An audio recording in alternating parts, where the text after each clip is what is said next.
Welcome, Chris Evans Radio. We are back with little Dave. Another exciting Monday for us both. What are you training today, man?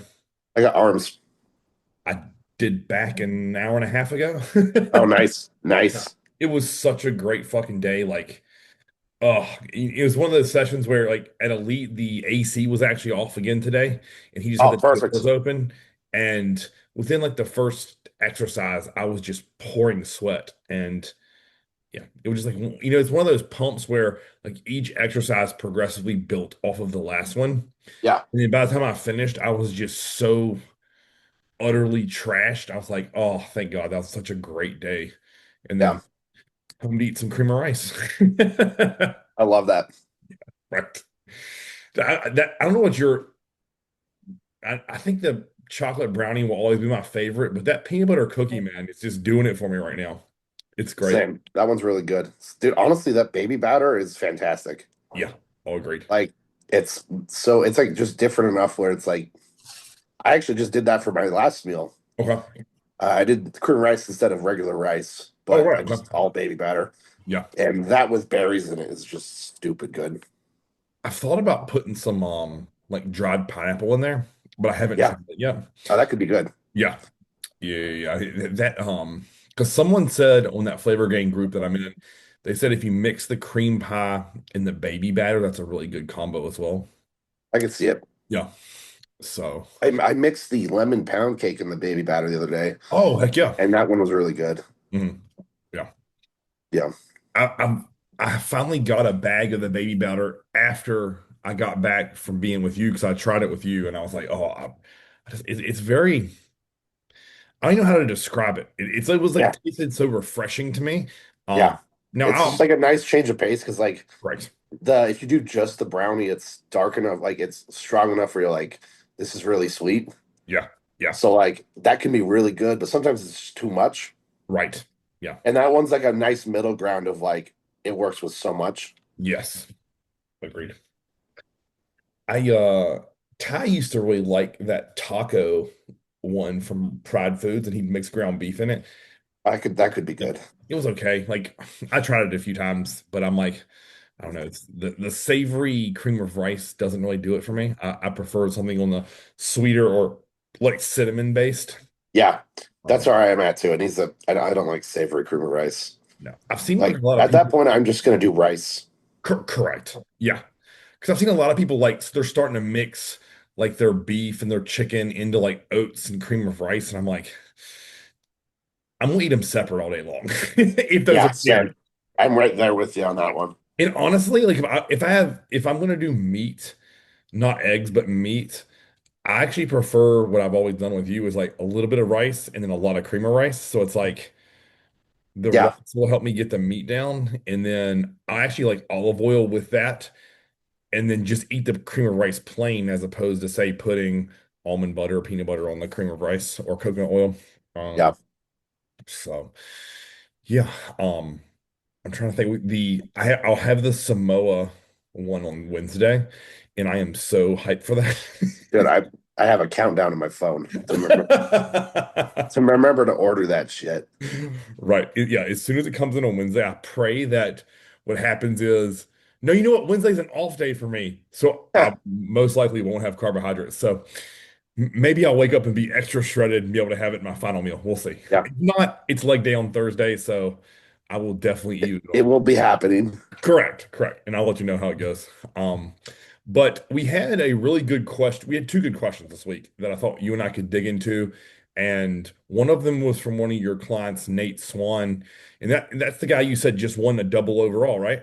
Yep. Yeah, we got him in classic and in bodybuilding. Jesus Christ. So actually really fun because like I this was actually hilarious. Hmm. He woke up Friday morning at 196.3. Okay. His weight cap's 194.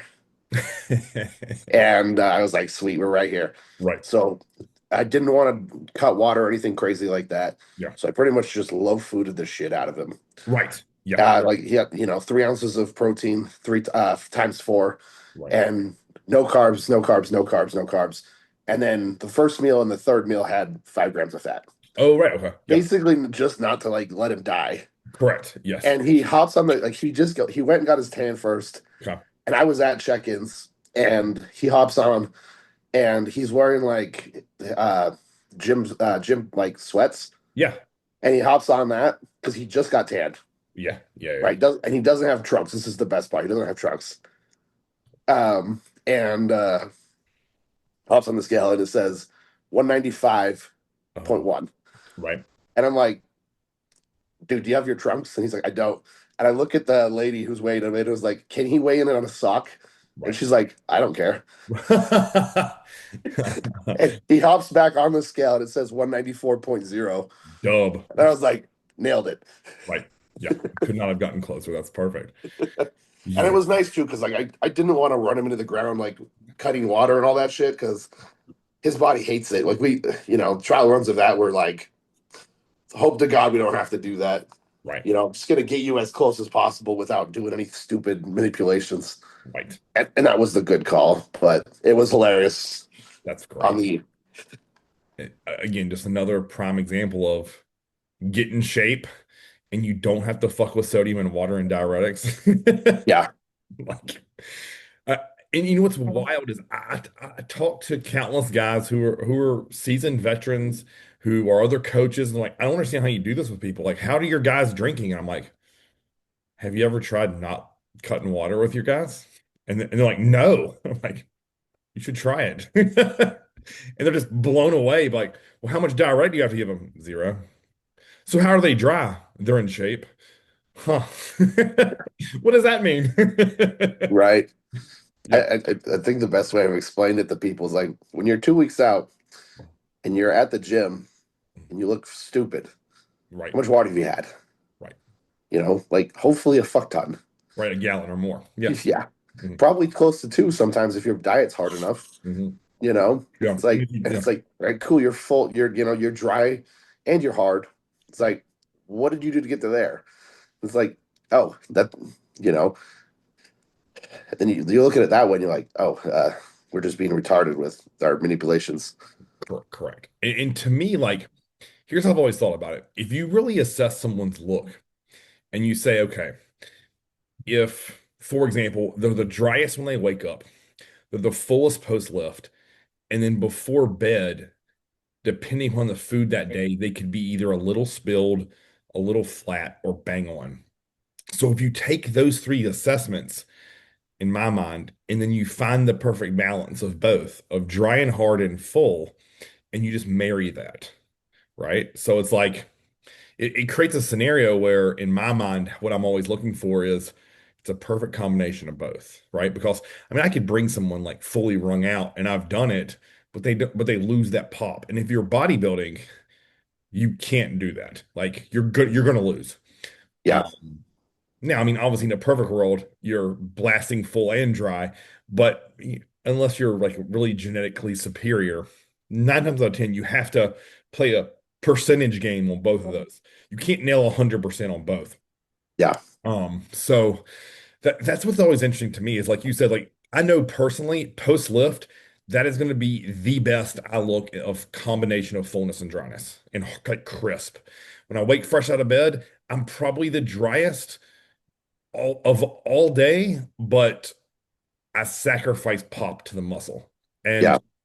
And I don't have enough muscle to sacrifice that at this point in my bodybuilding. So yeah, I mean, with someone like you just progressively get better as you eat, drink, and move. So it's like, okay, cool. Instinctually, I'll just go and do this with your food and water Yeah, and let the day yeah, play out.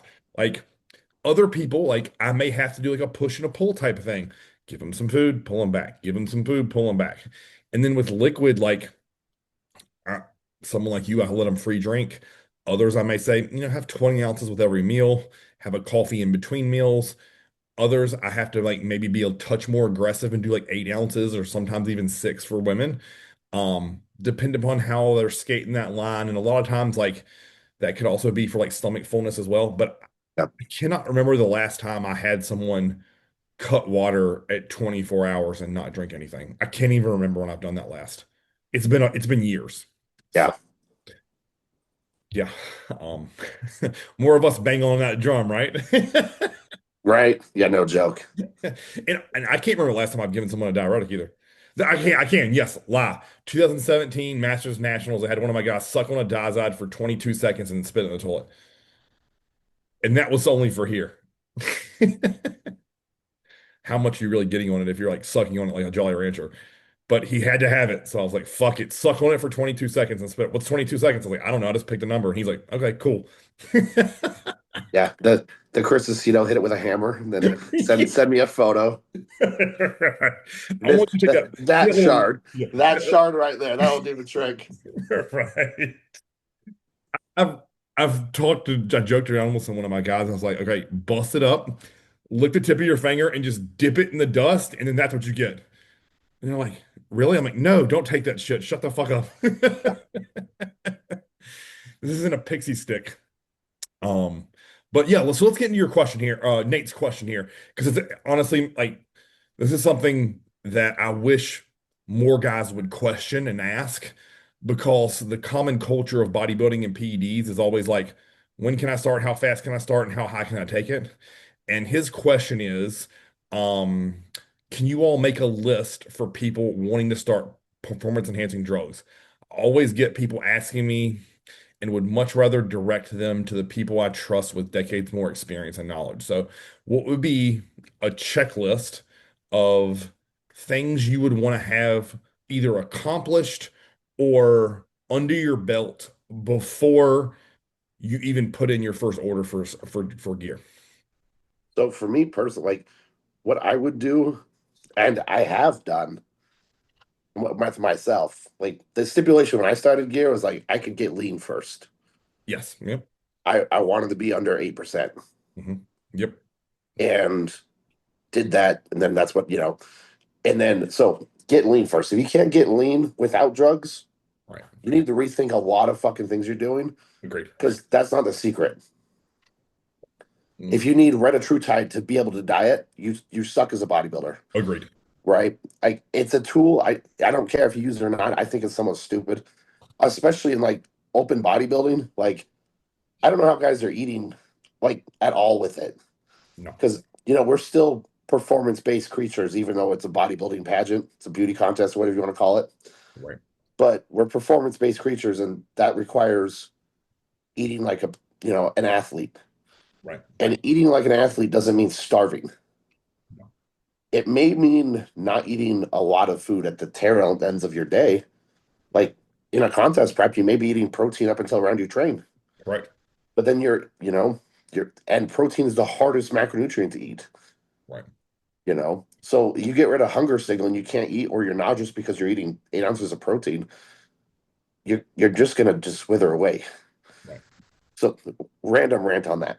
Right. But the ability to get lean is not a drug problem. It's No. that's a that's if you can't do that naturally, you probably shouldn't be throwing in extra. I mean, it's like one of those things. If you have a car and it has three tires on it because one of them's fucking flat, Right. like why worry about putting a supercharger on it? Agreed. You're missing a fucking tire. Yeah. Like, how fast are you gonna go? Yeah. You know, like what if none of the tires are just it's just on the ground? Maybe you put tires on it first, and So, then yep, go from ahead. Sorry. there, from there, I would say get lean, get your blood work done, Yes. see where you're actually standing, Right. and then lastly, have a good source. Yes. Like, I hate to say it, but like if you're buying from some kid on TikTok, like you're probably getting scammed. Right. Yes. Yes. So all three of those are perfect in my opinion, right? So I'm actually going to take an opposite approach. In my mind, if you can't eat 6 times a day, at least 7 ounces of cooked meat a meal, it's pointless. Yeah. So acquire that ability first. And one second, I gotta see who's at my front door. They're driving me crazy. All right, so back from the door answering. So yeah, I'm gonna go with if you can't eat 7 ounces of cooked meat 6 times a day, and I'll be lenient. Let's say you have four of those and then two shakes. Okay, that to me is what I would consider a baseline. Yeah, Only because if you think about the like what testosterone or any compounds going to do for us is it increases protein synthesis. Well, if you can't eat enough protein, how are you going to grow? yeah. And Like, if you oh, can't do Chris. that consistently, I'd add on to that. Like, Yes. you're not talking about a day. You're not talking about a week. No. You're talking about like a 6 month period of eating 6 meals a day. Yes. You Yes. know, Yep. if you can't operate at that style, that fashion, Mhm. like why? Correct. Go exactly. I love that point. Yep. So that's you figure roughly that's 300 grams of protein from straight protein sources, not counting what's like in nut butters or carbs or any of that. That's Or right at Quest 300 grams. bars. Yep. Yeah, right. So to me, that's step one. Next is going to be, in my mind, solidifying your training. Because if your training is straight hot garbage and you don't have like what I would consider a base level of strength, you're going to miss out on, let me say that, let's say that different. You're just going to use drugs to get to what I would consider the baseline of a natural strength athlete. And I know that Yeah, might hurt a lot of people's fucking feelings, right? But in my mind, if you aren't rolling 225 off of your chest as a natural, so what you're going to get to like what most kids are doing in high school? Awesome. Like, yeah, and I know that sucks, right? Because they're like, oh, Chris, well, that's a really like, you stop trying to gatekeep drugs. And I'm like, no, I'm not. Like, that's the problem is most people start and they use and just to get to a point where most people can achieve naturally. yeah. So what have we achieved? I'm not saying you have to max out your physique naturally like I did. Like I think if I could go back, I would change that. I was too natural for too long. And I just want people to think about like what's going to get them the most amount of muscle growth out of the PEDs. And if you have what I consider, you and I always talk about this, a foundation of bodybuilding, sleep, rest, recovery, training, nutrition in place, then all that's going to do is just supercharge, as you said, your results. So if you're growing at, say, 5% increase, now we can go to 15, maybe 20, maybe 30% increase. And it's like, oh, now I'm operating at what I would consider like true synergy of bodybuilding. And it's like, okay, cool. Well, now when I'm all I simply did was add gear. Everything else is a staple in my life. The nutrition plan, easy. I'm nailing it. Then that makes life easier because guess what? When you put gear in, your appetite tends to go up. That goes back to what you said, having a good source.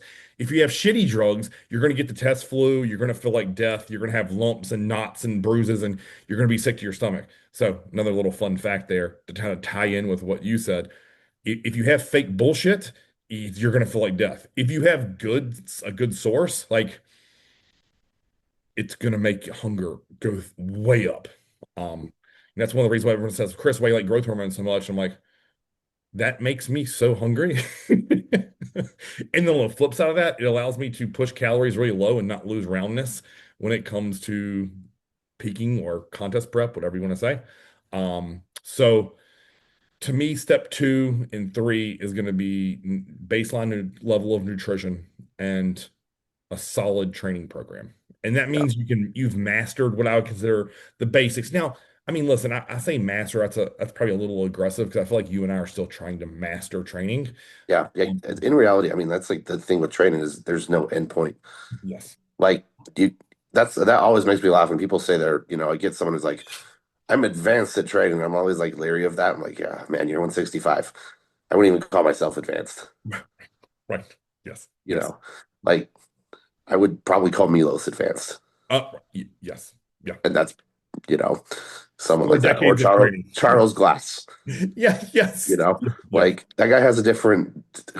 He's done everything. Right. Yes. And has 50 years of experience. Right. Yeah. You know, not I've been lifting in high school for 2 years. I know everything about lifting. I promise you don't. I always have like a basic rule, like if I can watch you sit back with 100-pound dumbbells on a bench press, I can typically tell pretty quick. Or unracking 3 plates on a squat, like I'll know pretty quick. Yeah, yeah, you can tell. Right, right. It's again, I know people probably hear us say that, and they think, oh, well, of course you guys are, bigger and stronger than me. Well, yeah, but we weren't always this size and always this strong. But at the same time, like we both understood like what we had to build towards. And if you're looking to things to start with, that those would be kind of a baseline of what I Yeah. would say. Yeah. Well, and also, I mean, like you said, how you do it Mm. is like, I mean, I know for me, I've been unracking the 100-pound dumbbells and, using them for close to a decade, Yes. like I have a certain way of doing it, Right. and it's identical every fucking time Yeah. Agreed. You versus like, know, no, no, and it just happens. Like I'm not overthinking the hundreds. no. Like I'm just going to pick them up, sit down and lean back with them versus like, if it's your second time ever doing that, you're going to be fucking nervous. Yeah, oh, yeah. Right. Exactly. Elbows quivering. Yeah. Not a good spot to be in. I also want to piggyback off another something else you said about with your blood work and having a baseline established of like, okay, cool, like here where my health markers are, and then when you add those in, where do those numbers go, or do they fluctuate at all? Yeah. So if you want to truly know and track and progress, like, okay, cool, let's say you started at 400 megs a test a week, and you're like, okay, cool, I was unfazed outside of my testosterone numbers going this way. Awesome. That's perfect. In my mind, you ride that wave until you stop eliciting results with it. Yeah. But Well, if that's the other thing too. I mean, like I have seen plenty of dudes who like take 400 milligrams of test and like this doesn't do anything, but they're also getting stronger and they're eating more and they're getting better results in the gym. They're like, right, oh, I need more. I need more. It was right, like, yeah, well, exactly. Just you could use that for a year right. and still make progress. Yes. And it's like they'll be on tests for a month and they're like, this is enough. And Yes. they're like, I need an oral. I need to try tren. I need to try. You get the idea of like everybody who's done bodybuilding has done this. They get the idea what there's the next drug is the answer, Right. or Yes. the newest compound is the answer. The random peptide they made is the answer, Yes. and Yep. it's like it usually is not. No, not one bit. No. It's one of those things too, like, if you take it something like growth hormone and insulin, if that's part of your first cycle, to me, that's way too advanced. Like, you need to throttle that back. Like, do you and I both absolutely love both of those? Yes. But neither of us started there. Yeah, Um, that's like having like I said with the car analogy. right. It's like if you can throw on a supercharger, you can throw on all this, but like shit, if you still have this stock drive line, you throw a 400-pound horse like motor in there, that something is gonna snap. Yes. Yep. Take Agreed. your time, build up the all the ends. Right. Not like that's the one thing with gear. It's always really funny because it's just like, well, shit. I just got a client inquiry, Mhm. and he sent me a PDF of his gear protocol, Mhm. which was 4 pages Jesus. of notes. It wasn't all just drugs. It was just notes and drugs. There was not a single fucking thing on his diet. Wow. I was like, what are you eating? He's like, well, these are my macros. I was like, well, this is you put this much thought into this and not into this. Right. Like, can you make that make sense to me? Like, Right. is it like the yeah? But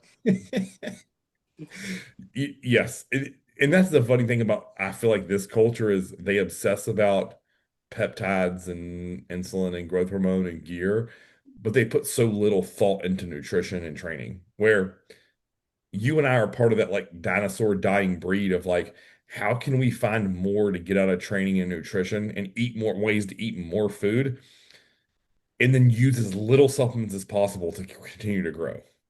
yeah, Now, I'm not saying we're like health nuts, but at the same time, like we want to get the most out of the least. And I know I've said that before in here, but it's going over people's head. Like when you think about nutrition, when you came to me originally, if I gave you a meal plan that you're at now, that would be idiotic. I knew that's where we'd need to build to, but I would never start you there. So if you think about drugs, why would you do the same thing? Okay. Eventually we might get to 800, 900 a gram of test a week, but I'm sure as hell not going to start you there. But that's where everyone's mind goes. Well, Chris, you ran me at 500 megs a test for my first cycle. Can we go to a gram next? What? What about all that shit in between? Yeah. Or like Like, as you said, or just repeat it. Like it right? worked, Yes. Yeah. you know? What if Like we, yeah, what if we if you repeated can it like maintain you your said? health, like the better you're gonna be. Right. Like, like Yep. you take what's you could always take your drugs up and then you're just gonna be tired. You don't have any energy, like you're lethargic all the time. Right. And then your training goes to shit. And it's just like the entire reason you enjoy this bodybuilding thing is because of the gym, Right. and that's you just took that away from yourself because you got high blood pressure, you can't stand up, all Yes. that stuff. And it's like, well, that was a dumb choice. Right. I think the final piece before we move on to question number two is kind of like the stability of your life, both mentally and physically. Yeah, If you're someone who really battles like serious mental health issues, I would think very long and hard before doing this because I don't think gear changes you as a person, but I think it enhances everything. So if you're yeah, naturally an angry, sad, depressed, excitable person, all it's going to do is take those and exacerbate them. And I need people to hear that, right? yeah. Like, That's I always explain that to people. Everything is with you a little different, but it takes who you are and times it by how the dosages. I yes, laugh about that all the time because people are like, "Man, I feel fucking great on tread," and I'm like, I turn into an emotionless robot. yes, I have no emotions when I am on tread, right, and like I hate it right, because of that. Like, it is so hard to have a relationship right, where like I don't get happy over anything right, or sad. I am just emotionless, versus like people are always like, tread makes you super angry and horny. It's like I turn into a robot. right, I basically don't care about anything other than my goals. right, yes. And that's super useful. I mean, that sometimes it's fine, but at the same time, it's like I don't want to do that more than fucking 6 weeks. Right, yes, right. Notice he said 6 weeks, maybe eight at the top.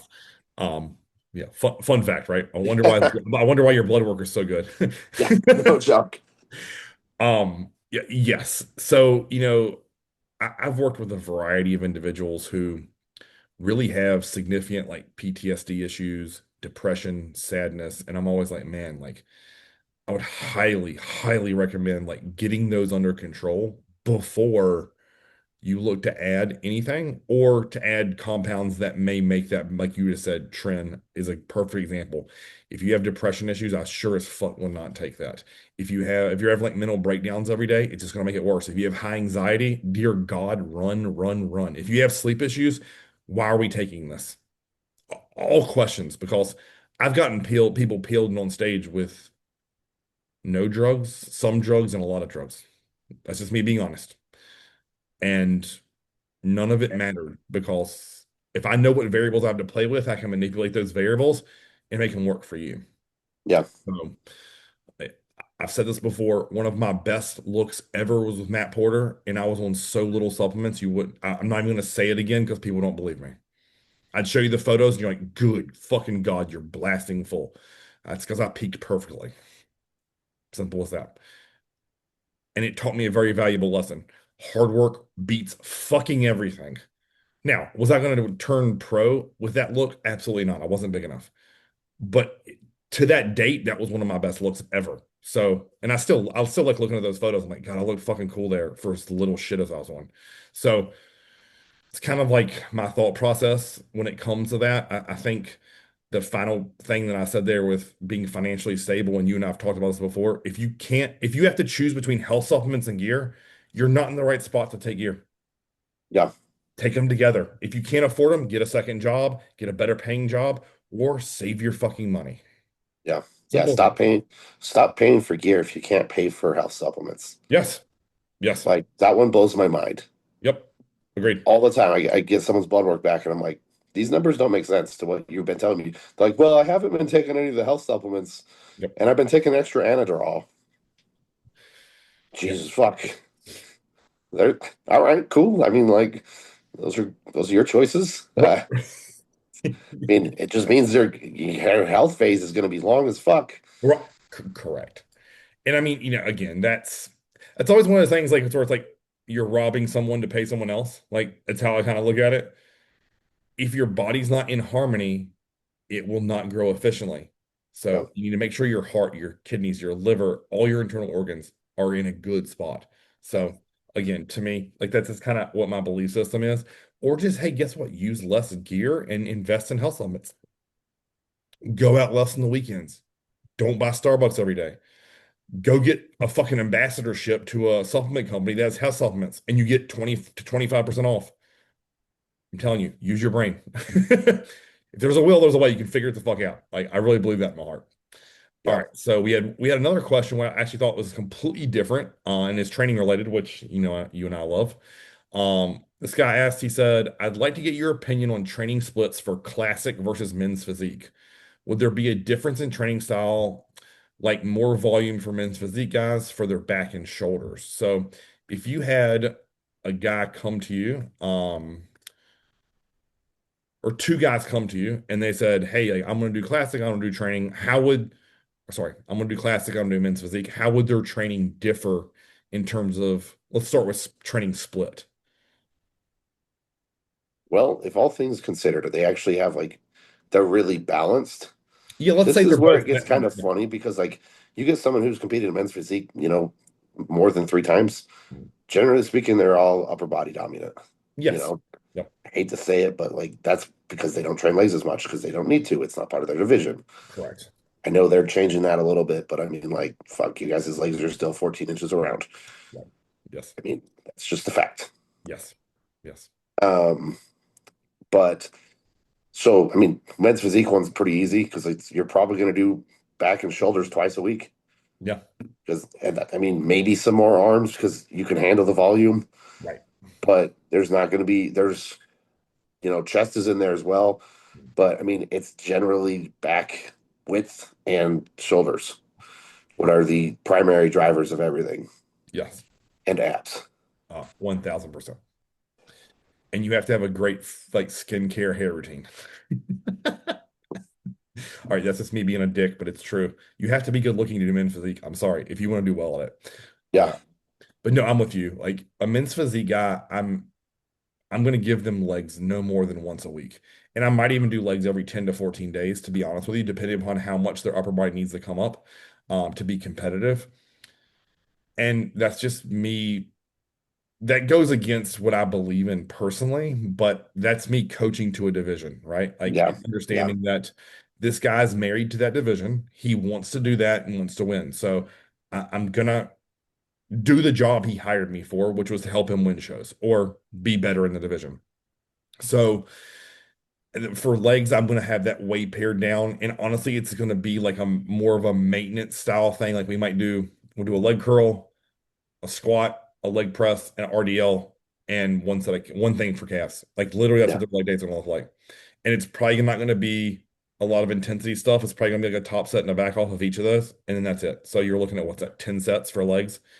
Because I need to keep their volume and intensity down so I can apply it to the upper body specifically. And then, if you're thinking about like what we need to accentuate, it's X frame, right? So they have to have wide, thick lats, they have to have cap delts, thick upper chest, and then good erectors, and then as you said, abs. But I mean, as you know from working with me, abs and TVA are important to me for all divisions now. And that's men's and women's. I don't care. Like you have Yeah. to beat the dog shit out of your abs because it's such a focal point for judging criteria now that all of my guys and girls do that. And so to me, I think if you asked me that 10 years ago, I'd say men's physique train abs more than anyone. Now, I think it's the opposite. I think we should all be on the same level in terms of daily abs, daily vacuums, making sure your midsection is in tight. Um, in terms of classic, I think that's a little bit different scenario. That's a group where I actually would lean into push-pull legs, which I Hmm. wouldn't do for bodybuilding, because for some reason, guys with not great arms can win classic shows.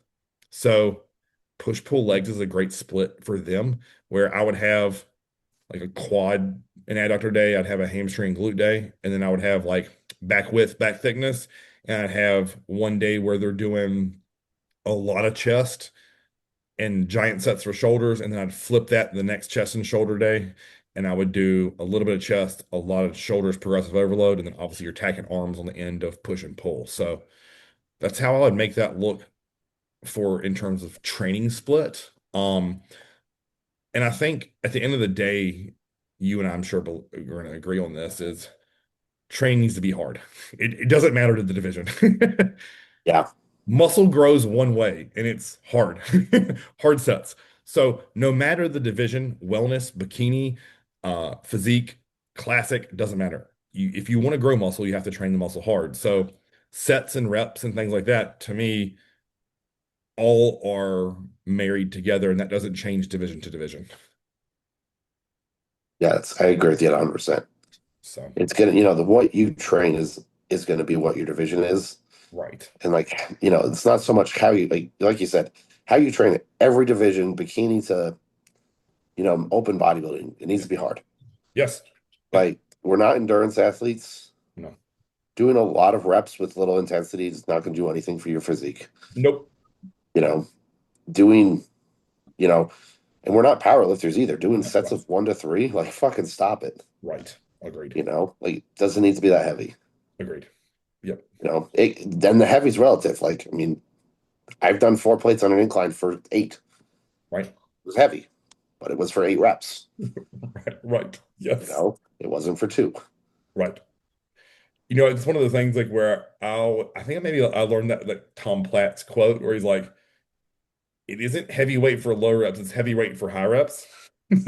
And once I switched my mindset to that, it's like, oh, cool. Okay, so now I want to be able to take weights that most people consider heavy and do 8 plus.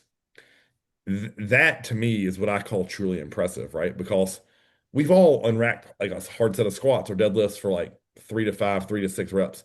And yes, that may be scary, but a Widowmaker on squats is way more terrifying to me with 4 plates.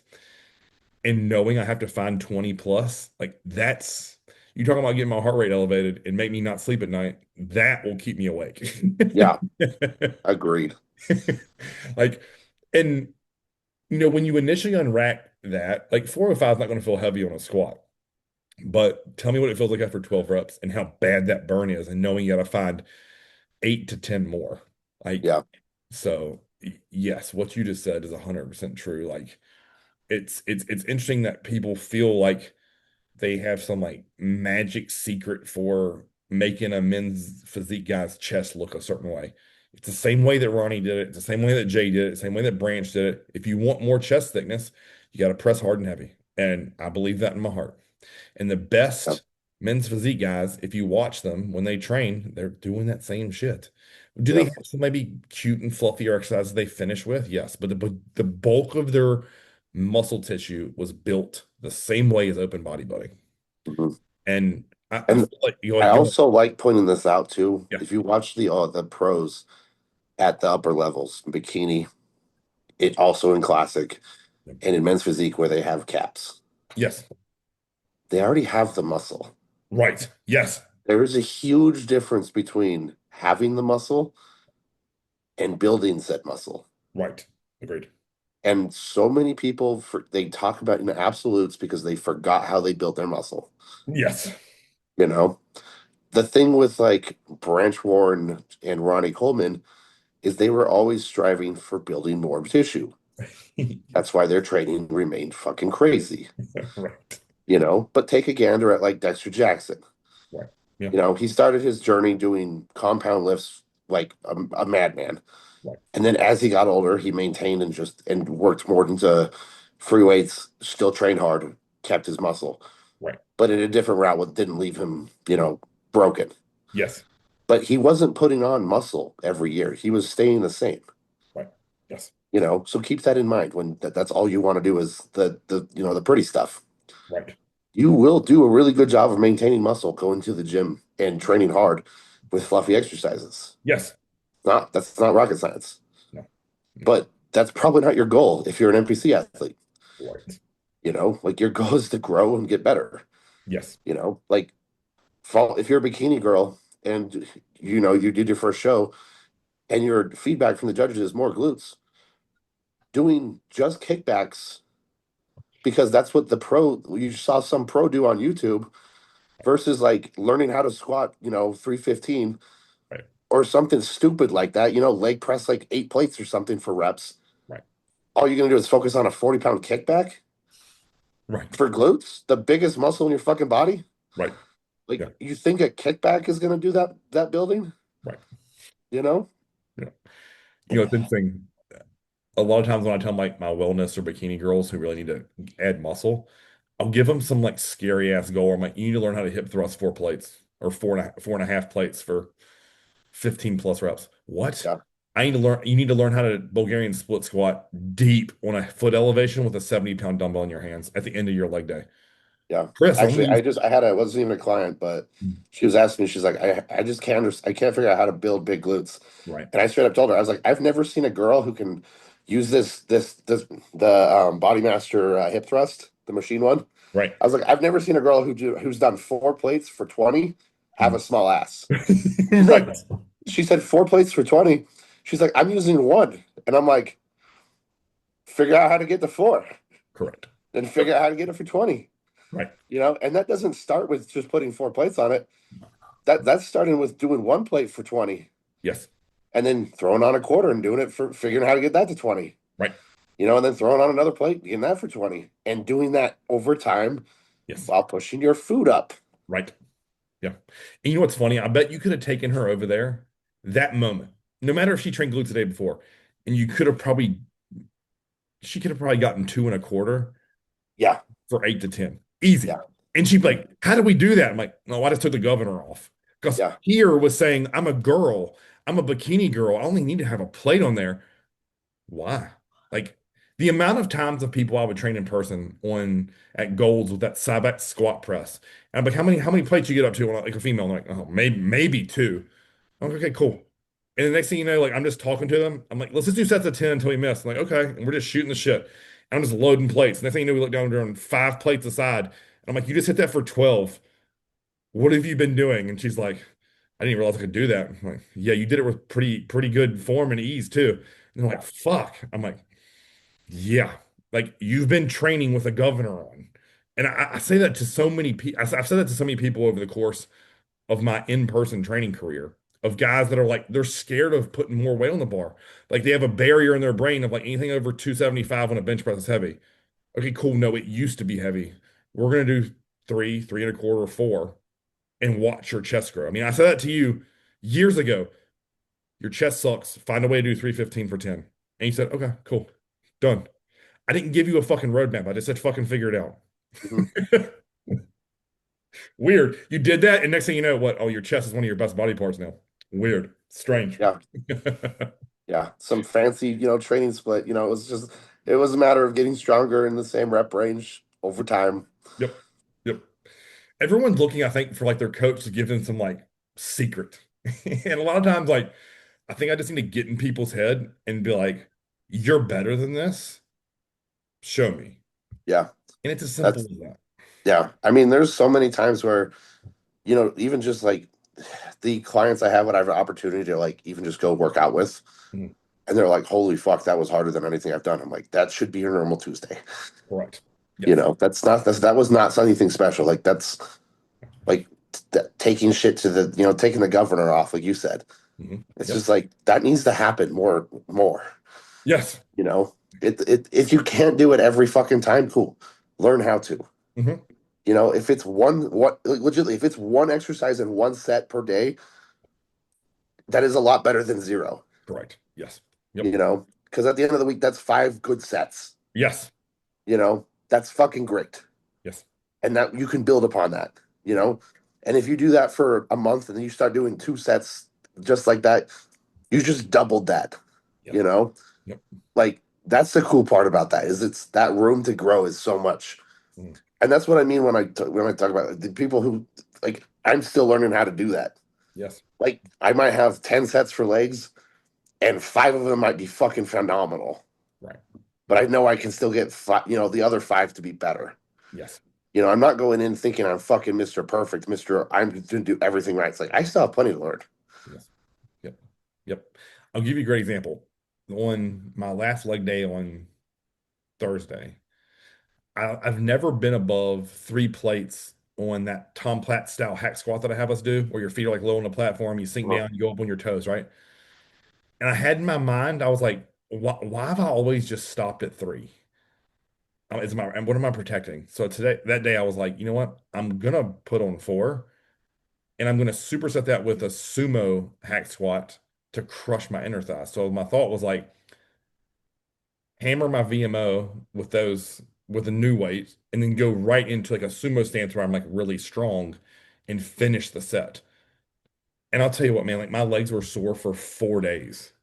And when I look back at that four plates on the hat on the Tom Platt style, I'm like, why wasn't I doing this years ago? And I got pissed off at myself, and I'm like, I was just operating under this fallacy that, oh, well, you can only do 6 plates for 15 or 20, or I've done 7 plates on that one at Elite for I think 9. Like I shouldn't go over three on that, right? yeah, Wrong. Like, yeah. That always brings me back to, like the Justin Harris and Steve Kuklo when they were training together, and Justin was like, you know, Steve just kept getting stronger his whole prep because no one told him that he wasn't supposed to do that. Like he had no idea there was a rule about, losing strength in a prep or not being able to progress with anything. And it's like, have you ever seen that Project Super Heavyweight? yeah, The fucking shit they do in that. It's just like, it'd blow the minds off of pretty much anybody if you saw that at the gym. yeah, Doing like a Widowmaker set with squats with like 7 plates, right, yeah, not just like a single, but like a lot of fucking reps, right, you yes, know? And it's just like that was just them not limiting themselves with their brain, right, you yeah, know? yeah. It's by far the strongest or weakest muscle in our body if we allow it to be. And it's it's just wild to me. I sent you that David Goggins video this morning. Like I can't remember what time I actually sent it to you. I think it was probably like five something. And the premise of that video was just like I wasn't given gifts. I had to earn that shit. And every day I have to wake up and repeat that process. And I think sadly, so many of us look at these like genetic outliers and like, oh man, it comes easy for them. And yeah, it probably does. But for you, it doesn't. For me, it didn't. And it's like, if we just continue to beat our heads against the wall, eventually progress, it has to happen. Like it just does. But it's going to take a little bit longer. So, Mhm. I mean, I think as we said throughout this entirety of this podcast, like to kind of recap a bit, like don't allow PEDs, gear, supplements, whatever you want to call it, to be their catalyst for your growth. Add that as a supercharger. And then when it comes to training, dear God, like the division doesn't matter. The only thing that changes is how you pose. That's literally it. Yep. Um, until next time, Chris, Dave, we're done.